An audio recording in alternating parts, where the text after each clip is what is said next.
Sot do bëjmë disa shënime me komandën echo. Komanda echo shfaqet në ekran argumentat që merr. Për shembull, echo hello thjesht shfaq këtë argumentin hello që merr këtu. Mund ta shkruani edhe ju. Nëse bëj për shembull e nxjerr prapë me shije të lartë, echo hello world shfaq edhe këtë hello edhe këtë world, sepse merr dy argumenta, të gjitha argumentat që merr i shfaq në ekran, i dërgon në standard output, që është ekrani. Tani po shkojmë tek direktoria /usr, cd /usr. Nëse bëjmë ls, shikojmë përmbajtjen e kësaj direktorie. Tani deri këtu i kemi bërë edhe më parë, tani nëse bëj echo yll. Çfarë do nxjerrë kjo echo yll? Echo yll nxjerr të gjithë përmbajtjen e direktorisë. Pse? Sepse këtë komandën që i japim ne shellit, bashit, para se ta ekzekutoj, bashi e interpreton. Çfarë interpretimi i bën? Kur shikon këtë yllin këtu, e zëvendëson me gjithë emrat e skedarëve dhe direktorive që ndodhen në direktorin ku po punojmë. Pra, kjo yll bën matching me gjitha këto. Kështu që shelli ekzekuton komandën echo duke i dhënë gjithë emrat e këtyre direktorive edhe skedarëve si argument. Edhe echo pastaj i shfaq. Pra echo thjesht shfaq argumentat që i jepen, kurse zëvendësimi i yllit bëhet nga shelli. Shelli e zëvendëson yllin me emrat e skedarëve dhe direktorive që ndodhen në direktorin ku po punojmë. Tani, nëse bëjmë echo lib yll. Nëse bëjmë echo lib yll, na shfaqen gjithë skedarët ose direktorit që fillojnë me lib edhe pastaj çfarë lloji shkronjash nga mbrapa. Pra, kjo quhet një pattern ose shprehje, hajde.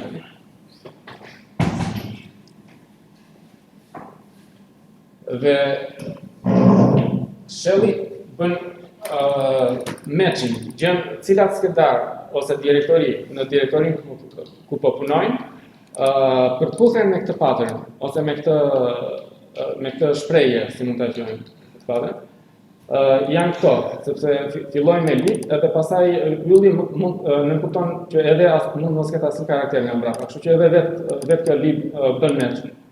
Pastaj ylli bën match edhe me shkronja, me numrat, edhe me çfarëdo lloj shkronje nga mbrapa.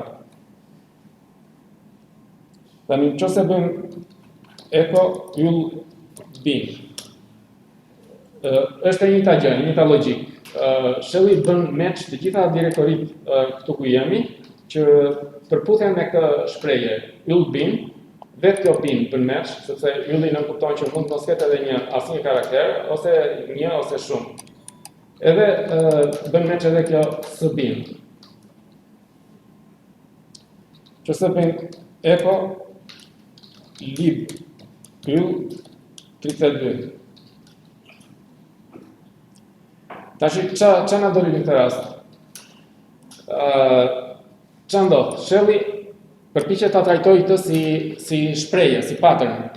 Edhe përpiqet të bëjë matching me skedarët e direktorit. Po nuk gjen asnjë match. Nëse nuk gjen asnjë match, atëherë këtë e lë ashtu siç është, sepse nuk kam çfarë ta zëvendësoj dhe e lë ashtu siç është. Atëherë komanda echo merr si argument vetë këtë string, edhe i bën echo po këtij stringu. Shfaq këtë string.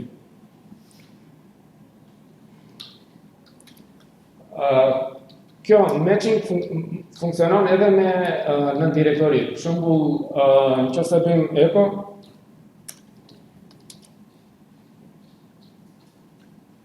yll share.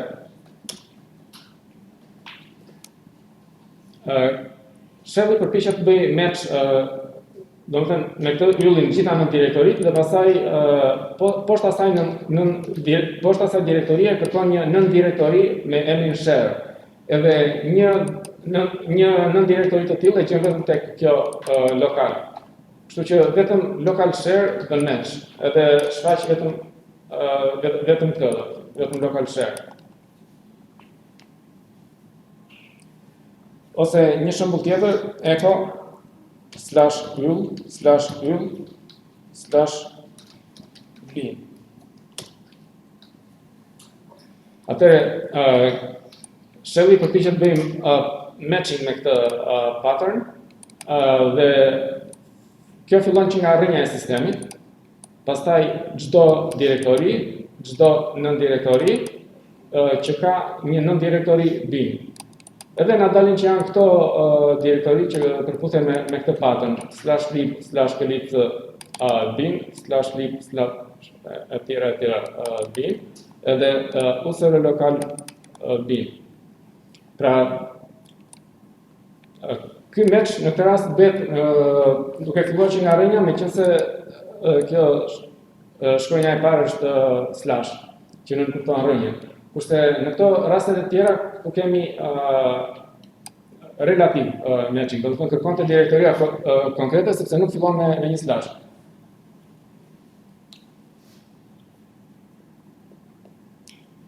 Tani, siç kishim këtë yll, kemi edhe një kjo quhet wildcard. Wildcard që mund të bëjë match me çfarëdo lloj shkronje ose me çfarëdo lloj karakteri. Së punë e kësaj kemi edhe wildcard pikpyetje. Për shembull, echo lib pikpyetje. Tani, kjo lib kjo pikpyetje bën match çfarëdo lloj karakteri, por vetëm një karakter. Ylli bënte match çfarëdo lloj numri karakteresh, 0, 1, 2, 3 e kështu me radhë. Kurse pikpyetja bën match vetëm një karakter. Kështu që në këtë direktorin ku jemi ne, lib pikpyetje është vetëm kjo.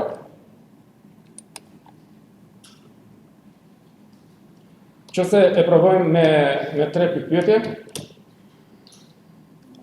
nuk ka asnjë që të bëjë match me këtë, që të filloj me lib edhe të vazhdoj me 3 shkronja të tjera. Kështu që vetë kjo si string i kalohet kësaj si argumente dhe shfaqet në ekran. Hajde.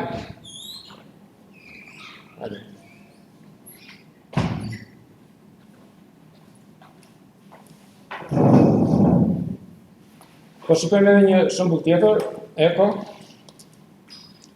fillon me lib, pastaj kemi 1, 2, 3, 4, 5, 6, 7, 8, 9, edhe pikpyetje.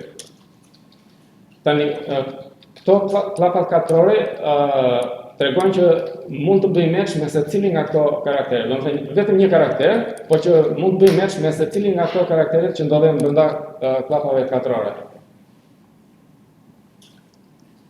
Dhe pastaj kemi edhe një karakter tjetër, i çfarëdoshëm. Këtu, edhe emri që bën match është vetëm kjo, lib64.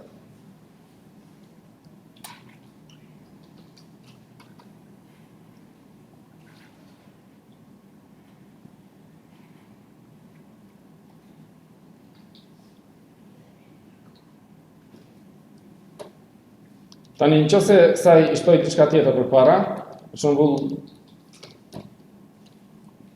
atëherë ajo do kërkoj ose lib x, edhe pastaj një numër, edhe pastaj një karakter çfarëdo, ose lib y, edhe pastaj një numër nga këta, edhe një karakter çfarëdo, ose lib z, dhe pastaj një numër dhe një karakter çfarëdo.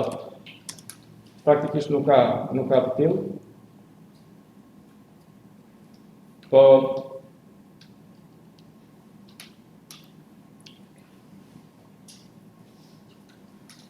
tani, në vend të kësaj 1, 2, 3, 4, 5, 6, 7, 8, 9, mund ta shkruaj edhe një range nga kjo deri te kjo. Për shembull, echo fillon me lib dhe pastaj nga 1 deri te 9, ky është një range. Dhe pastaj nga 1 deri tek 9. Pra, në vend që të shkruaja 1, 2, 3, 4, 5, 6, 7, 8, 9, me këtë minus formoj një range. Dhe kjo ka kuptimin një karakter nga 1 deri te 9. Edhe këtu ka kuptimin një karakter nga 1 deri te 9.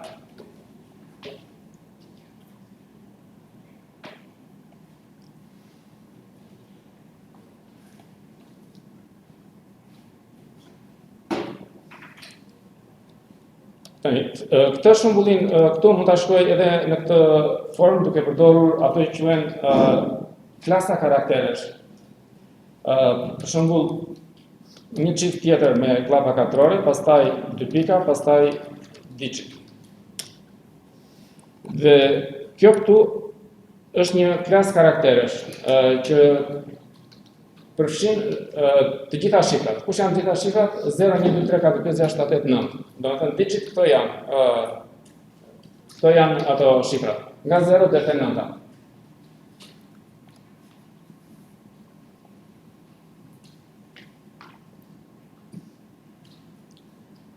Siç kemi këtë klasë karakteresh digit, mund të kemi klasë karakteresh për shembull alnum. Alnum ka kuptimin alfanumerik. Çfarë do të thënë alfanumerik? Përfshin gjitha shkronjat e alfabetit, edhe të vogla edhe të mëdha, edhe të gjitha shifrat nga 0 deri te 9. Pra, nga A-ja deri te Z-ja, me të vogla, nga A e madhe deri te Z e madhe, dhe nga 0 deri te 9. Kjo është alfanumerik. Pastaj mund të kemi një klasë karakteresh, jo mund të kemi, po e kemi një klasë karakteresh që mund ta përdorim me emrin alfa. Kjo përfshin gjitha shkronjat e alfabetit, edhe të vogla edhe të mëdha. Çfarë klasë tjetër karakteresh mund të kemi? Mund të kemi për shembull një klasë karakteresh, ose mund të përdorim këtë klasë karakteresh lower. Lower ka kuptimin karakteret alfanumerike që janë lower case, do të thonë shkronjat e alfabetit me të vogla, shkronjat e vogla të alfabetit. Si kjo lower, kemi edhe një klasë tjetër që është upper. Uppercase letters, do të thonë shkronjat e mëdha të alfabetit. Kemi edhe disa klasa tjera karakteresh, po nuk ka rëndësi. Do të shikojmë edhe më vonë për këtë. Tani, ky zëvendësimi që bën Shelly, domethënë që merr këtë pattern edhe e zëvendëson me diçka tjetër, ne mund ta themi në shqip zëvendësim, kurse në anglisht ose në terminologjinë e Linuxit quhet expansion. Domethënë që merr këtë pattern dhe e zbërthen me ato që përputhen me këtë. Tani, një tjetër shell expansion është edhe kjo tilde. Echo via elakuar, që i thonë anglisht tilde. Shelly gjithmonë kur shikon këtë vijën e elakuar e zëvendëson me home directory të përdoruesit. Ose nëse e bëjmë tilde root, e zëvendëson me home directory të përdoruesit root. Ose nëse shikojmë kush janë accounts në këtë sistem, për shembull po e bëj echo test1 ose user1 test1. Atëherë tilde test1 Shelly e zëvendëson me direktorin bazë të përdoruesit test1. Tani shohim këto që janë arithmetic expansion ose zëvendësimet aritmetike që bën Shelly. Echo zëvendësimet aritmetike fillojnë me këtë shenjë e dollarit dhe me 2 klapa dhe pastaj mbyllen prapë me 2 klapa. Hajde.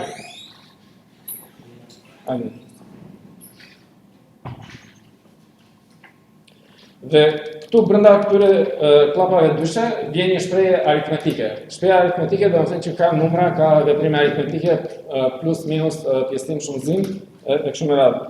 Për shembull 2 plus 2. Sa mund të hapësirë?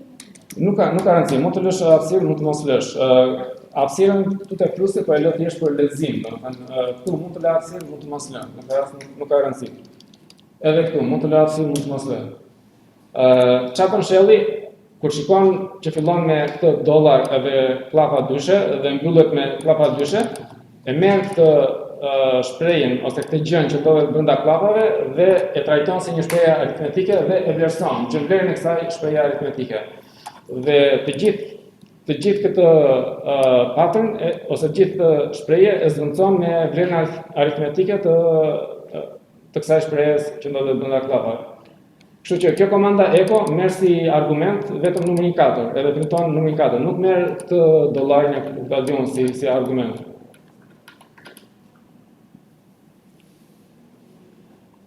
Këto shprehjet aritmetike mund të bëjnë edhe nesting. Domethënë mund të kemi një shprehje brenda një shprehje tjetër. Për shembull echo dollar.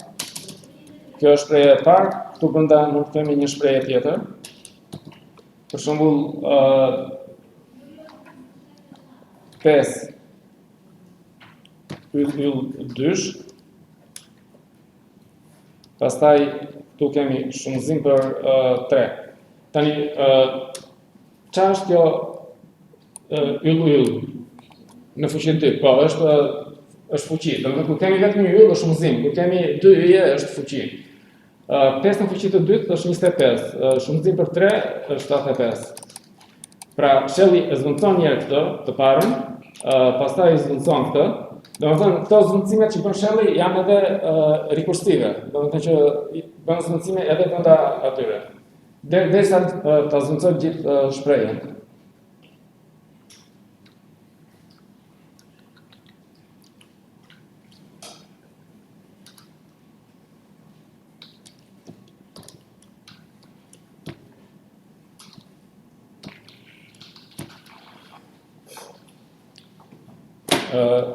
Jo me 2, këtu me 1.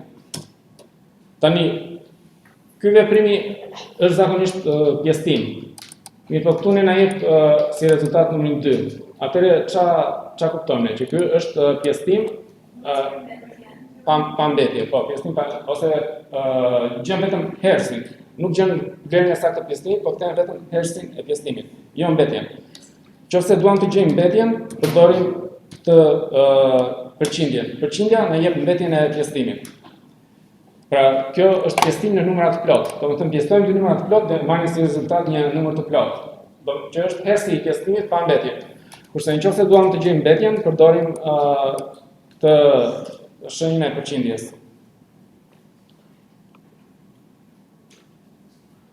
Tani pas se të vazhdojmë tutje, po korrigjoj edhe këtë të mungesave, kemi Artin që erdhi, kemi Mikin edhe Danielin.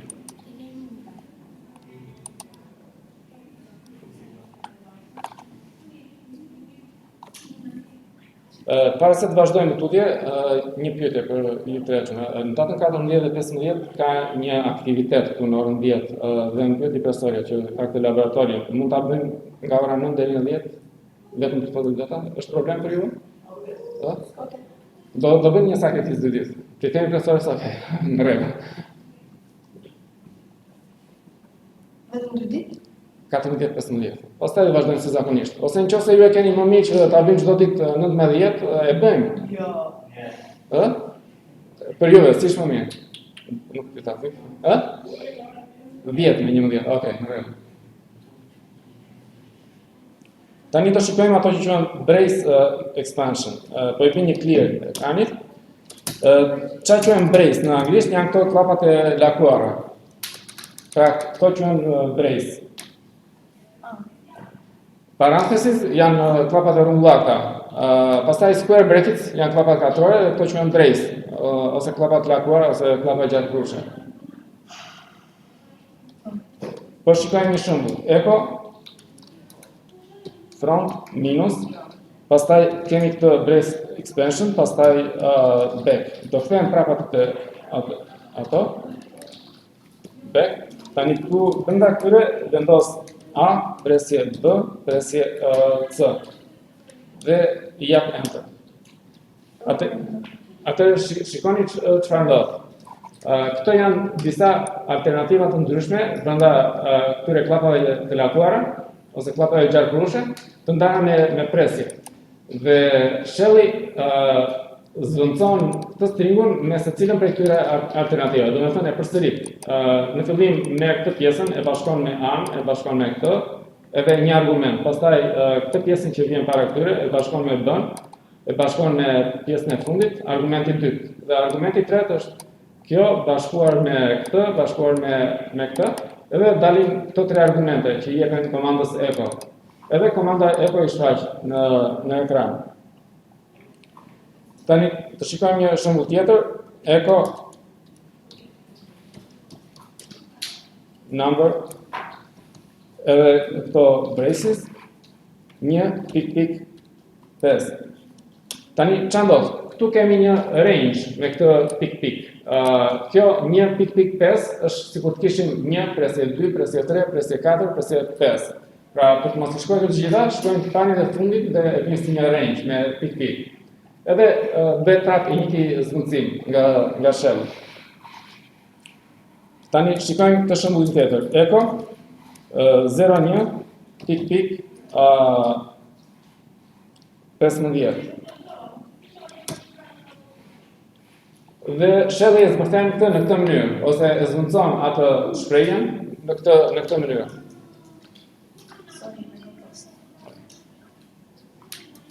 Atë ç'a kuptojmë këtu që kuptojmë që shelli e ruan dhe këtë padding 0, që domethënë që e plotson atë me duke i vënë një 0 përpara të gjithë numrave deri në fund. Domethënë me që kjo fillon me 01, ajo vazhdon me 02, 03 e kështu me radhë. Domethënë një lloj si numri fillestar. Po nëse e bëjmë për shembull 001, nga 001 deri te 15-ta. Atëherë ajo e vazhdon këtë stil, domethënë 001, 002 e kështu me radhë, edhe në fund e bën 015. Këtë range-in mund ta përdorim edhe me shkronja, për shembull echo nga A-ja deri te Z-a. Dhe nxjerr gjitha shkronjat e alfabetit nga A-ja deri te Z-a. Por mund të funksionojë edhe mbrapsht, për shembull nga Z-a deri tek A-ja. Besoj që edhe me numrat duhet të funksionojnë mbrapsht, ta provojmë një herë me numrat nga 15-ta deri te 01-shi. Funksionon edhe me numrat, po 001-shi funksionon. Një lloj si tek ato zvendësimet aritmetike, edhe këtu zvendësimet mund të bëhen në mënyrë rekursive. Domethënë kemi një zvendësim brenda një zvendësimi tjetër. Le të shikojmë një shembull me këtë. Echo A B. Këtu janë klapat e para të lakuara ose gjatrusha. Pastaj kemi A 1 presje 2. Pastaj kemi presje B 3 presje 4. Pra, këtu kemi dy alternativa. Kjo, presje këtë, që fillon me B. Dhe se cila nga këto alternativa ka dy alternativa brenda. Ka këtë 1 presje 2 dhe kjo ka alternativën 3 presje 4. Atëherë shelli i zvendëson në mënyrë rekursive. Zvendëson një këtë të parën, pastaj zvendëson këtë të dytën, dhe pastaj bën zvendësimin e të gjithë kësaj shprehjes. Dhe si rezultat marrim këtë. Domethënë po të zvendësonim këtë të parën, çfarë do kishim si rezultat? Do kishim si rezultat A1 presje A2. Do kishim rezultat A1 presje A2. Po të zvendësonim këtë pjesën e dytë që fillon me B, do kishim B3 presje B4. B3 presje B4. Atëherë, pas zvendësimit të këtyre të brendshme, shprehjeve të brendshme, na del kjo shprehje dhe shelli e zvendëson prapë këtë dhe del A1 B, A2 B, A B3 B e vogël, A B4 B e vogël, që janë këto katër vazhjet me numra, vazhjet ose stringjet që na dalin këtu. Po shkojmë në direktorin home me CD dhe asnjë opsion tjetër. Dhe të shikojmë një si tip shembulli praktik. Nëse kemi disa foto dhe duam t'i ndajmë nëpër direktori sipas viteve dhe sipas muajve të ndryshëm që janë marrë. Atëherë duam të krijojmë nga një direktori për çdo vit dhe për çdo muaj të vitit. fillimisht do krijoj një direktori për fotot. Më këtë dirë, apo jo, e kemi një direktori për fotos, kemi këtë pictures. Okej, po shkojmë te picture. CD pictures. LS është bosh ose janë ato të webcamit. Po tani do krijoj një direktori për çdo me komandën mkdir për çdo vit. Nga viti për shembull 2020 deri te 2025. 2020 pik 2025. Dhe brenda kësaj direktorie do të krijoj jo brenda kësaj direktorie, po për çdo vit do kemi edhe një për çdo muaj do kemi një direktori, kështu që po bëjmë edhe për numrat nga 0-1 deri te 12, që janë 12 muajt e vitit. Tani, nëse e provoj këtë me Eco para se të bëj më të dirë. E provoj këtë me Eco, çfarë do më nxjerr? Më nxjerr këto valje. Tani, e thras prap komandën e mbarshme me shitje të lartë, Ctrl A, Alt D, edhe më të dirë. Edhe jap Enter. Tani shikoj LS, më ka krijuar nga një direktori për çdo vit dhe çdo muaj. Dhe këtu mund të riorganizoj fotot, vje fjala. Në rregull? Po si ta bëni që të ishin brenda atyre të muajit?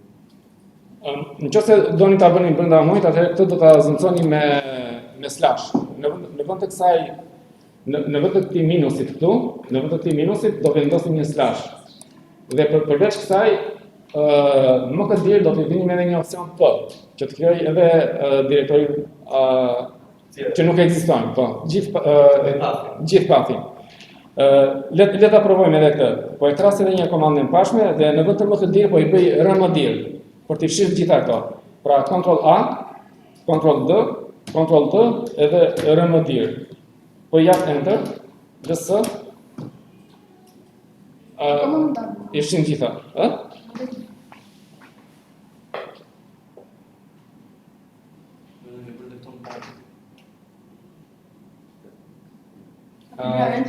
Dakor, atëherë bëj edhe një rmdir. Kështu. Në rregull? E provojmë, po shkoj, bëj një rmdir, se nuk e provuar më të dirë. Po, i dhirë një shqipjen ta, Ctrl A, Alt D, ja kujdes, shqipjen një ata. Edhe një ana, shqipjen një. Art, jo art, edhe pastaj dhe artin e këtu. Po me të duar, me një doshtë të artin dhe të tonë të të. Ska e bërë, ska e bërë një kontrolë. Standard të cështë kontrolë. Shkoj kontrolë, ato më shkoj një dorë, të cështë të dorë tjetër, se shkoj kontrolë. Sa provoj edhe një, me shqipje këta, kontrolë A, shkoj kontrolë me këtë gjishtë. Art D, shkoj artin me këtë dorë. Tani shkoj më këtë dirë. Më këtë dirë, enter. Bëjtësë. Tani, thirrje pra komandën e mbarshme në shqipje platë. Edhe një, pra Ctrl A. Ctrl A. Alt, ose dhe rëmëtirë, po, jo. Dhe rëmëtirë, dhe më këtë dirë dhe rëmëtirë. Ok, shumë mirë. Në shqetësar pa? Më të përre akë, më të barë me. Po.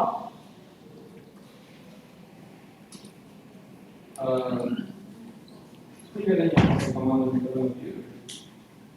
Jo, po, gjithë.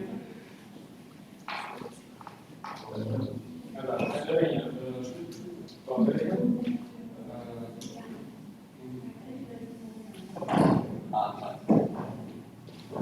Io una forza adesso per vedere che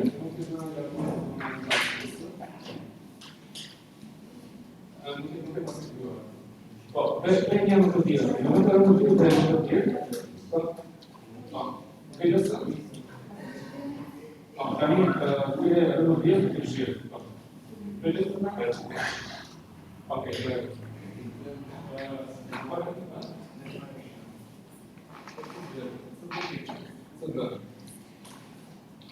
Atë bosh. Ne këta të shumë farë.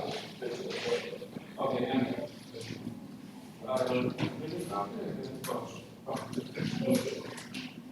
Tani, do vrim atë komandën nuk të vjerë dhe pastaj në të më tjerë. Informacije se provoj fakt.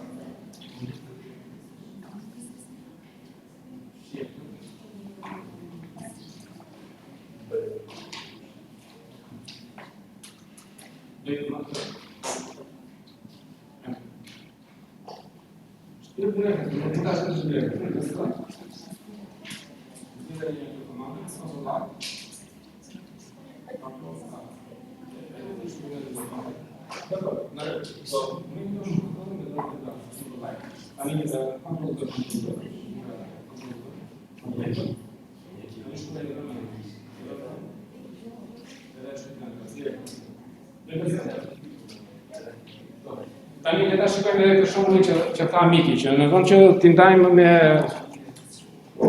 në vend që t'i ndajmë me këtë, t'i bëjmë nën direktori këtë vitit, domethënë nga një direktori për vitin dhe nga një nën direktori.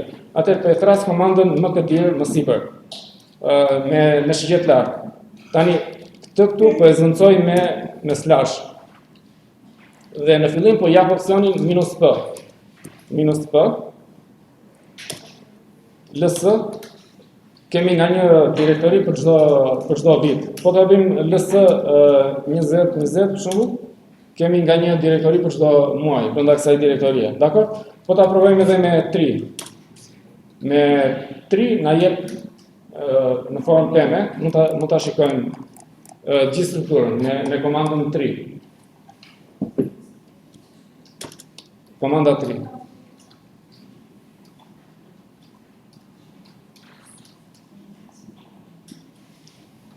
Tani, nëse duam të fshim të gjitha këto direktorit që krijuan, le të fshim edhe një herë këto direktorit që krijuan. Atëherë po bëjmë RM nga 2020 deri te 2025. Por kësaj komandës RM do t'i japim opsionin, çfarë opsioni? -r, që është rekursive. Sepse RM mund të fshi direktorit vetëm nëse japim opsionin R për rekursive. Bëjmë prap LS.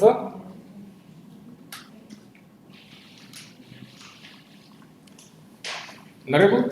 Funksionon? Po. LS, okay, në rregull. Nëse ngesni diku më tani, tani shikojmë këto që quhen variable expansion, do të thënë zvendësimet e variablave. Echo, dollar, user, me të mëdhaja. Tani, kjo dollar user është një që quhet shell, variable shelli, ose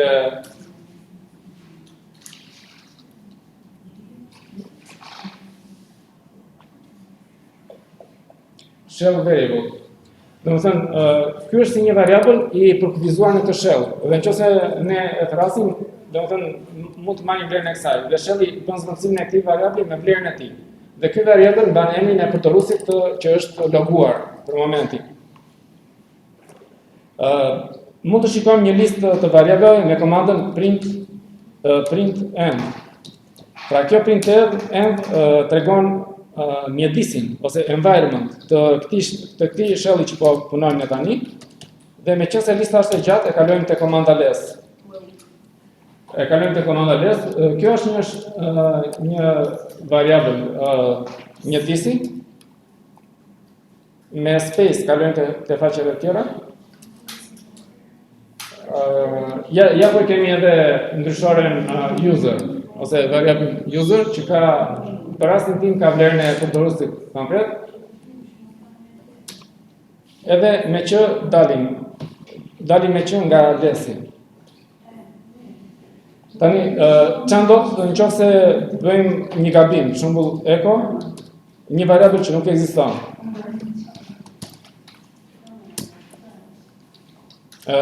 Kam bërë dy gabime, no? Echo. Tani, ky variabël nuk ekziston. Atëherë çfarë bën shelli? Meqense nuk ekziston, ekziston me vend bosh. Jo vend bosh, po empty space. Domethënë se vendi bosh është një karakter. Po ekziston me boshllëk. Kështu që këtu thjesht na printohet një boshllëk. Na printohet nuk printohet asnjë. Siç është kjo variable expansion, kemi edhe shell edhe command expansion. Për shembull, nëse japim komandën echo dhe këtu brenda ls. Kjo kur shikon këtë dollar edhe klap hapse dhe pastaj kemi një klap mbyllse, shelli e merr këtë komandë që ndodhet midis klapave dhe ekzekuton. Ekzekuton dhe outputin e komandës ja kalon komandës echo. Kjo komandë duket më mirë nëse shkojmë te direktoria user cd/usr. Edhe e thrasim edhe një komandë në sipër. Pra, ekzekuton këtë komandën dhe çfarëdo që kthen ajo komanda ja kalon si argumente komandës echo.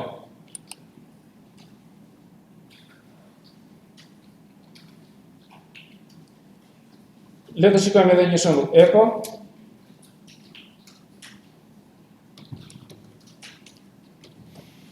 Cal. Çfarë është kjo komanda cal? Nëse mbani mend.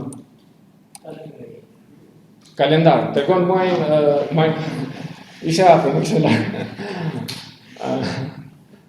Atëherë kjo tregon muajin ku ndodhemi. Atëherë komanda shelli ekzekuton këtë komandë dhe ekzekuton këtu tek komanda echo. Edhe na del e shformuar. Pse? Sepse nuk ruhen ato vendet bosh. Nëse duam të ruajmë vendet bosh, e thrasim edhe një herë dhe e rrethojmë me këto thonjza çifte. Me thonjza çifte do ta shikojmë pak më vonë ndryshimin, ruajnë vendet bosh që janë këtu.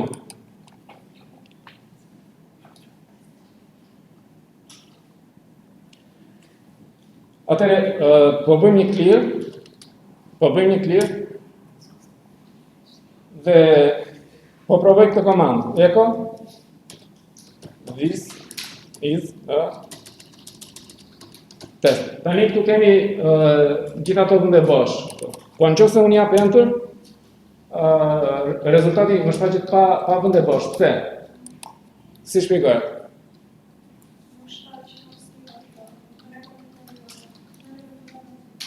Po, bravo.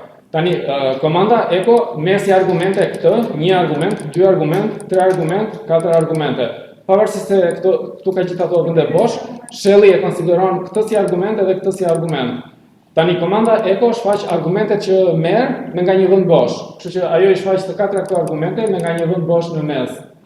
Sepse në këtë rast merr katër argumente, komanda echo. Tani nëse e thras edhe një komandën më sipër dhe e rrethoj këtë me thonjza çifte. Po. Tani çfarë ndodhi në këtë rast? Urdhë? Po. Ajo që është brenda thonjzave quhet një argument i gjithë sepse thonjzat ruajnë vendet bosh. Kështu që kjo nuk interpretohet si ndarje midis argumenteve, meqense është e rrethuar me thonjza, por e gjitha kjo është si një argument. Domethënë echo merr si një argument të gjithë këtë stringun edhe e printon në ekran. Dakor?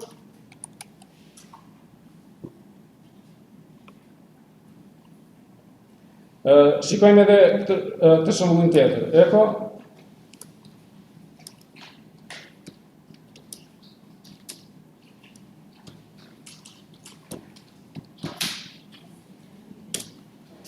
Tani ç'a ndodhi në këtë rast? Pse nuk na e shfaq atë $100? Si shpjegohet që na humbi ai dollari? Kjo shpjegohet kështu, ë? Po. Tani shelli kur shikon këtë input, këtë $100 e konsideron si variabël, edhe tenton ta zëvendësoj. Mirë po nuk ekziston variabli $1, kështu që është bosh. Edhe e zëvendëson me vend bosh, me boshllëk. Edhe rezultati është ky. Tani nëse duam që ta ndalojmë shellin që ta interpretoj këtë $1 si variabël, mund ta bëjmë me slash Do të thënë, i themi që mos e interpreto si variablit dollarishtin që vjen më mbrapa. Ose mund ta bëjmë atë gjë që bëjmë çfarë, që ta rrethojmë me thonjza çifte të gjithën, ose mund ta provojmë. E provojmë me thonjza çifte.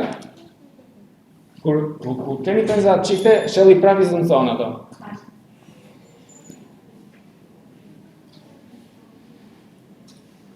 Kur kemi thonjza çifte, shelli prapë zënson ato që fillojnë me dollar. Pra, kemi zëvendësime që fillojnë me dollar, që janë zëvendësimet e variablave, zëvendësimet e komandave dhe zëvendësimet e shprehjeve aritmetike. Gjithë ato që fillojnë me dollar, nëse janë midis thonjzave çifte, shelli prapë zënson. Por ne mund të përdorim thonjza teke. Nëse përdorim thonjza teke, thonjza teke parandalojnë zëvendësimin e variablave atyre që fillojnë me dollar. Thonjzat çifte e lejojnë zëvendësimet që fillojnë me dollar, thonjzat teke i pengojnë. Tani le të shikojmë edhe një shembull tjetër, pak më të gjatë. Eko TXT. Këtu kemi disa lloje zëvendësimesh në të njëjtën komandë. Eko.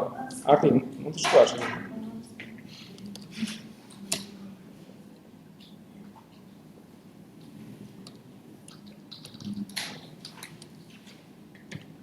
Këtu kemi një zëvendësim komande.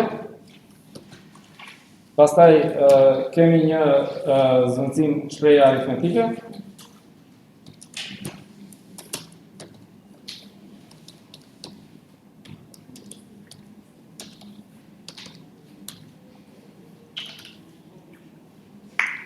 Pra, këtu kemi disa lloje zëvendësimesh që mund të bëjë shelli. E para këtu është file matching, që kontrollon skedarët që ndodhen në direktorinë aktuale dhe i zëvendëson me këtë shprehje. Pastaj këtu kemi një zëvendësim me të klapave gjarpërushe, që i nxjerr këto dy si opsione. Këtu kemi një zëvendësim komande dhe këtu kemi një zëvendësim të një shprehje aritmetike. Po e provojmë me enter. Atëherë, kjo këtu është zëvendësuar me të gjitha skedarët që mbarojnë me tekst në direktorinë home. Siç e shikoni është home linux .1.text, kështu me radhë, këto shembuj që kemi bërë ne më përpara deri këtu. Pra, gjitha këto vjen nga zëvendësimi i kësaj shprehjes së parë. Pastaj kjo AB është zëvendësuar me këtë A vend bosh B. Pastaj komanda echo jep si rezultat foo, kështu që në gjithë këtë shprehje, gjithë kjo shprehje është zëvendësuar me këtë foo, dhe kjo është një shprehje aritmetike që është zëvendësuar me rezultatin e saj që është 4. Tani e thrasim edhe një herë komandën e mbarshme dhe do ta provojmë ta rrethojmë me thonjza çifte. Arti. U lodhe? Mirë, po u lodhe dhe përshim. Pra, e zëvendësojmë gjithë shprehjen në thonjza çifte.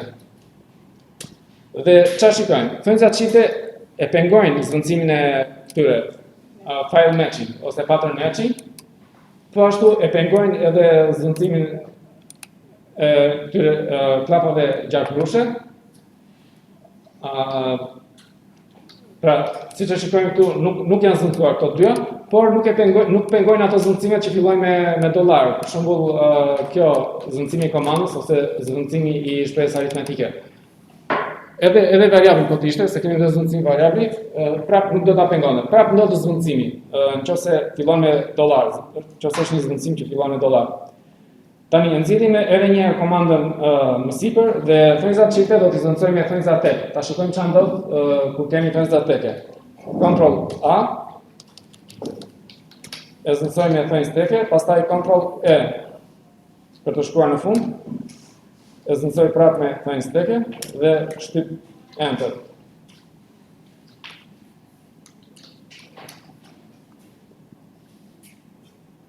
Tani, shikojmë që thonjzat teke i pengojnë gjitha llojet e zëvendësimeve. Domethënë edhe ato që fillojnë me dollar nuk janë zëvendësuar. E gjitha kjo i shkon si një argument, i gjithë ky stringu i shkon si një argument komandës echo dhe shfaqet në ekran.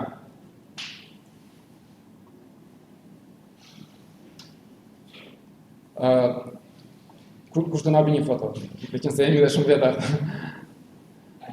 Po, bëj një foto që këtej dhe një foto që nga fundi. Ë? Me telefon tënde, pastaj ma dërgoj me email. Se duhen edhe që për promovim. Tani që jeni qikse shumë, do të kemi qikse shumë.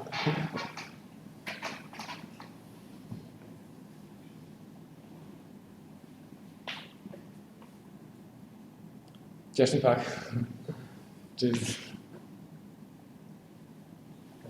Po, bëjve një nga fundi që të kapite tabelën. Ndërkohë ne mund të vazhdojmë, para se Danieli. Tani po shikojmë edhe një shembull tjetër. Eko me thënza çifte a/n b.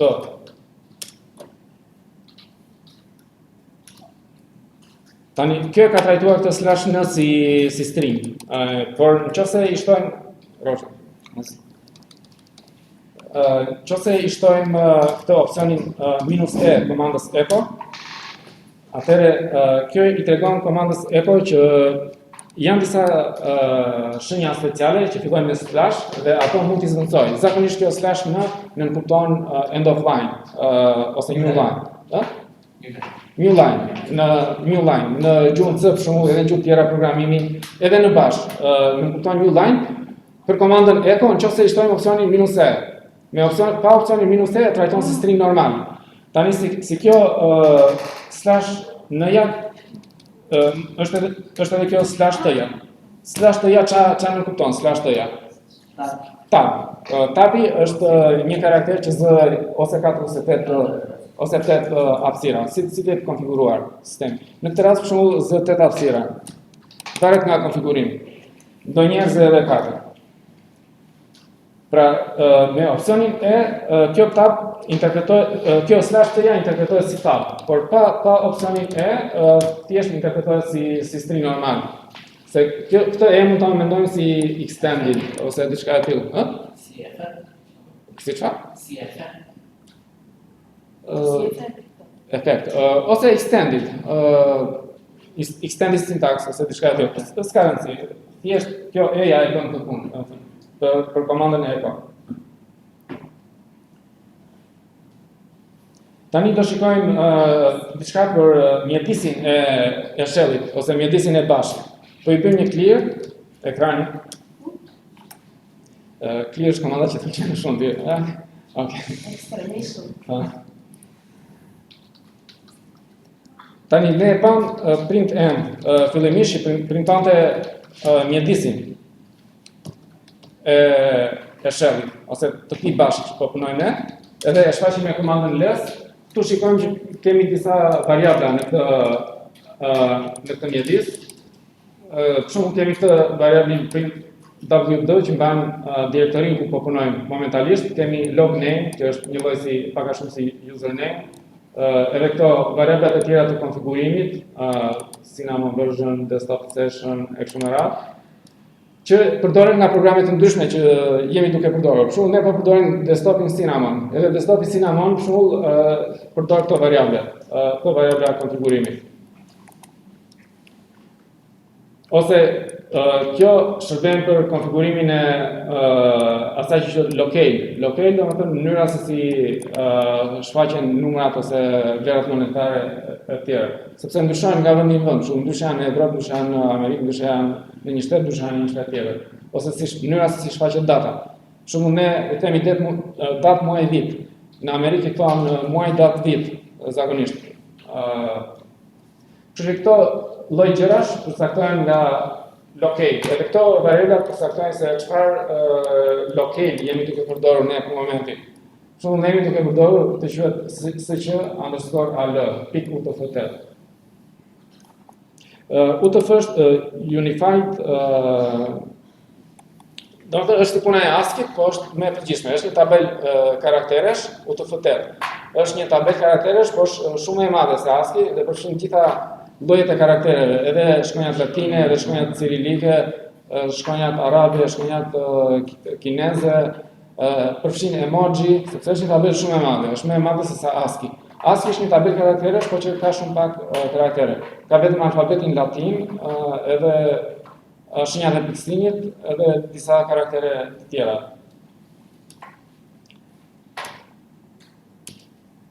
Pra, këto janë variablat që janë deklaruar në këtë mjedisin që po punojmë ne. Një nga ato variabla ishte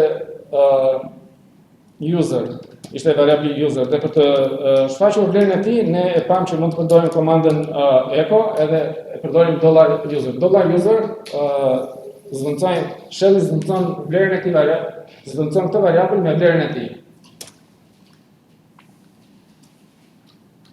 Ose një variabël tjetër është që ishte deklaruar aty është home. Nëse bëjmë echo home, na jep direktorin home të përdoruesit, që është duke punuar momentalisht. Një variabël tjetër ishte print working directory, që për momentin për mua është kjo /usr, edhe ju aty mund t'jeni ndoshta. Ose një variabël tjetër është path. Kjo path, nuk e di, a kemi përmendur edhe më përpara, e ndihmon shellin, e ndihmon bashin që të gjej komandën që duhet të ekzekutoj. Për shembull, nëse unë jap komandën ls, i them bashit ekzekuto programin me këtë emër ls. Po ku do ta gjej? Në çfarë vendi do ta gjej? Është edhe kjo komanda which ls, që na tregon edhe se ku e gjen shelli komandën ls. Shelli komandën ls e gjen në këtë direktori /usr/bin. Po si e gjen? E gjen duke kontrolluar në këto direktoritë e pathit. Kontrollon direktorin e parë. Kemi program ls këtu? Jo. Kontrollon direktorin e dytë. Kemi këtu program ls? Jo. Kontrollon direktorin e tretë. Kemi këtu program ls? Jo. Kontrollon direktorin e katërt, që është /bin. Kemi këtu program ls? Kemi. Atëherë këtë ekzekuton në direktorin e parë që e gjen. Edhe ky variabli path ndan këto direktorit që duhet kërkoj shelli për të gjetur një program. Ne edhe mund ta ndryshojmë pathin, po të duam, ta ndryshojmë radhën e këtyre direktorive.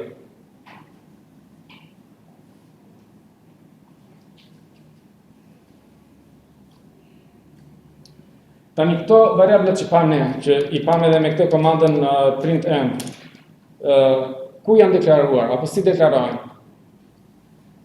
Këto deklarohen në disa skedar konfigurimi të bashit. Në momentin që ne bëjmë login, bashi ngarkon këta skedar konfigurimi dhe këta skedar konfigurimi deklarojnë këto variabla.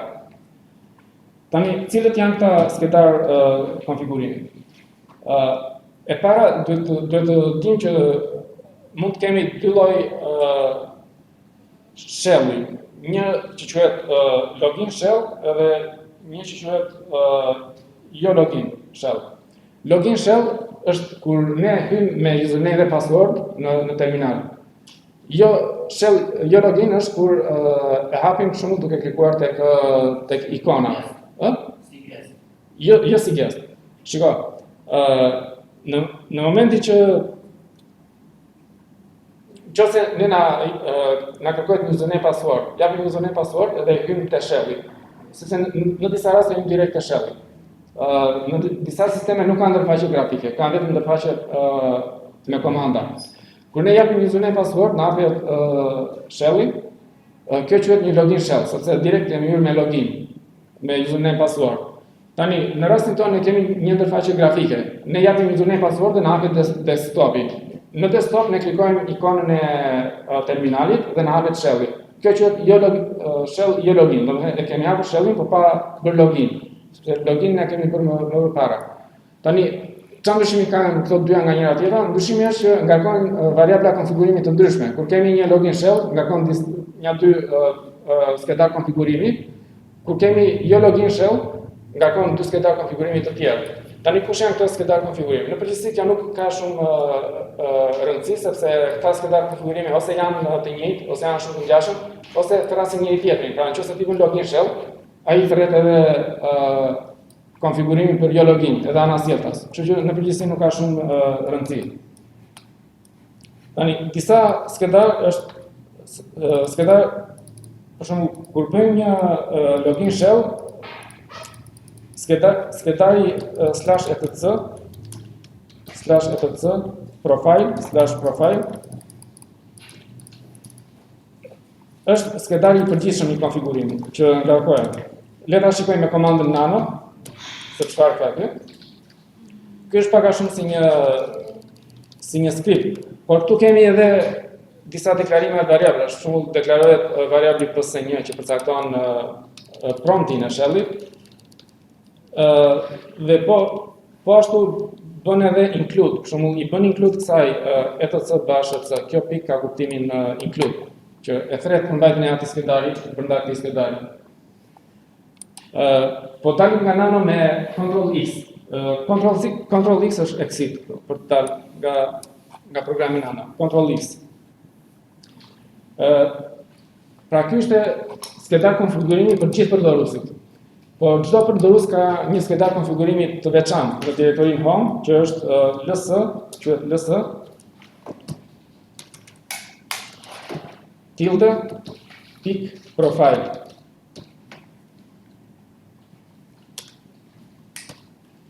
Ctrl A, Ctrl D, Ctrl T, nano, shohim dhe këtë. Këtu për shembull modifikohet variabli path, pra I shtohet diçka përpara vlerës ekzistuese të variablit path. Këtu modifikohet prap variabli path duke e shtuar këtë pik local bin. Pra në përgjithësi këto variablat e mjedisit përkufizojnë në këto skedar konfigurimi, që ngarkojnë automatikisht në momentin që bëhet login ose në momentin që hapet shelli. Dalim prap nga nano me Ctrl X. Pra, këto të dyja ishin skedar konfigurimi për një login shell. Kurse kur hapim një shell që nuk është login, kemi skedarin e konfigurimit /etc/bash rc. Mund të shikojmë diçka këtu, edhe këtu mund të vëmë re që kemi disa përkufizime variablash që deklarohen, edhe dalim nga nano me Ctrl X. Dhe ky është skedar konfigurimi I përgjithshëm për gjithë përdoruesit, dhe çdo përdorues ka skedarin e tij të konfigurimit në direktorinë home. Nano tilde pik bash rc. Edhe këtu kemi disa deklarime, për shembull deklarohet variabli history size, history file size. Si mendon, çfarë tregon kjo history size?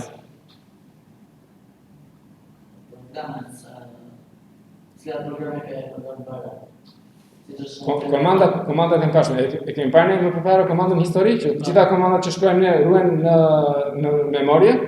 Sa komanda mund të ruhen në memorie, e përcakton ky variabli history size 1000, deri në 1000 komanda ruhen. Nëse ne vazhdojmë të shtojmë komanda të tjera, ato më të vjetrat fshihen.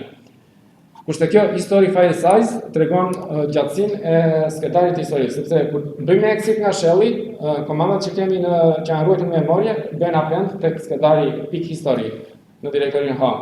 Dhe kjo na tregon gjatësinë e këtij skedari, sa komanda mund të mbajë, sa rreshta mund të ketë, sa komanda mund të mbajë. Pra këto lloj konfigurimesh përcaktojnë nga variablat e mjedisit.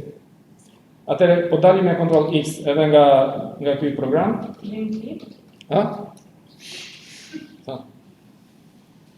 Tani, kemi edhe, na ka ngelur edhe diçka nga ky mësim, po do ta vazhdojmë nesër, meqense vajti dhe ora.